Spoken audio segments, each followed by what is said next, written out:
أتأمرون الناس بالبر وتنسون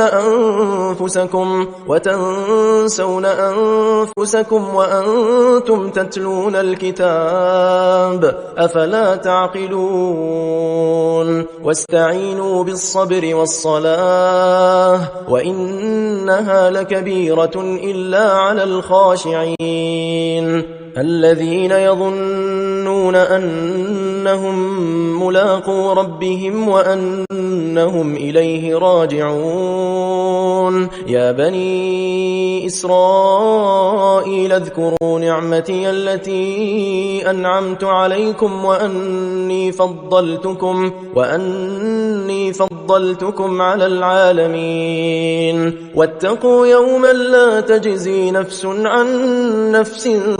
شيئا ولا يقبل منها شفاعة ولا يؤخذ منها عدل ولا هم ينصرون وإذ نجيناكم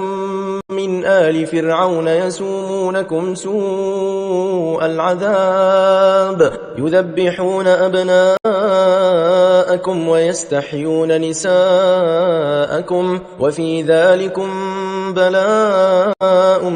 من ربكم عظيم وإذ فرقنا بكم البحر فأنجيناكم وأغرقنا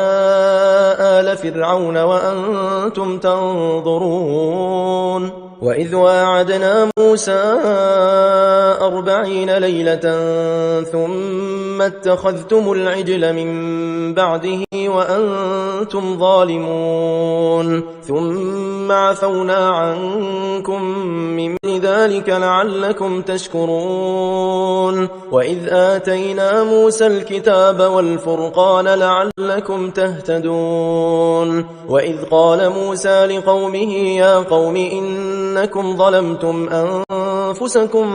باتخاذكم العجل فتوبوا إلى بارئكم فاقتلوا أنفسكم ذلكم خير لكم عند بارئكم فتاب عليكم إنه هو التواب الرحيم وإذ قلتم يا موسى لن نؤمن لك حتى نرى الله جهرة فأخذتكم الصاعقة وأنتم تنظرون ثم بعثناكم من بعد موتكم لعلكم تشكرون وظللنا عليكم الغمام وأنزلنا عليكم المن والسلوى كلوا من